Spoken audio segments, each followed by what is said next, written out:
Shalom, TaNaKh wisdom. In Matthew, Matthew chapter 16, verse 18, that's the account where Yeshua asks Peter, "Who do men say that I am?"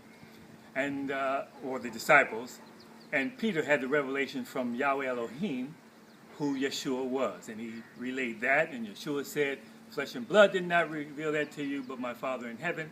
And on this rock, what is that rock? The ability for Yahweh to see you and download into you his traits, intellectual ability, or vision or insight.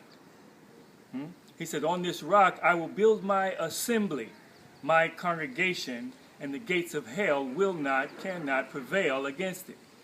Gates of hell. What is a gate? It's an entryway. What is the entryway to hell? Death. So in other words, he says, death will not prevail against this rock. The relationship that you have with Yahweh, whereby he can speak to you and reveal his presence in and through you. So in John chapter 11, verse 25, this is the account with Lazarus, and Yeshua speaking to his sister.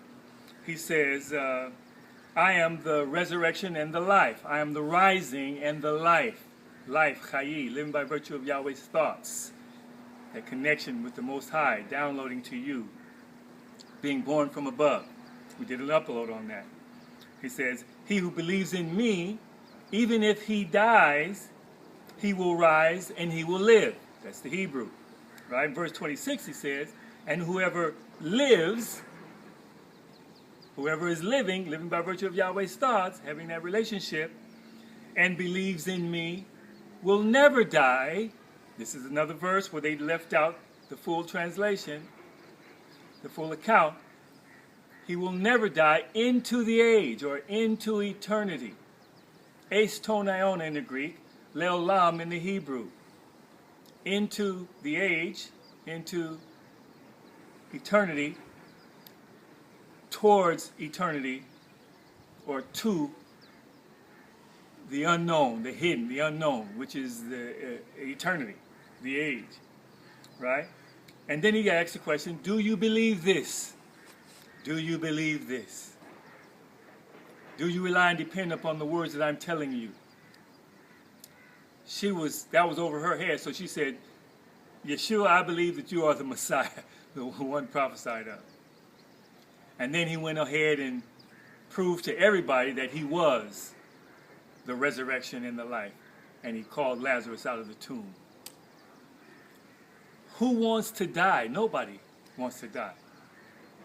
Hebrews chapter 2, verse 14. It says, "Inasmuch then as the children have partaken of flesh and blood, he himself likewise took part in the same, and that through death he destroyed him who had the power of death, that is the devil, and released those who through fear of death were all their lifetime subject to bondage." Fear of death. These verses that they didn't translate correctly in several places lets us know that we do not have to die into eternity, but there is a contingency. Shalom, TaNaKh wisdom.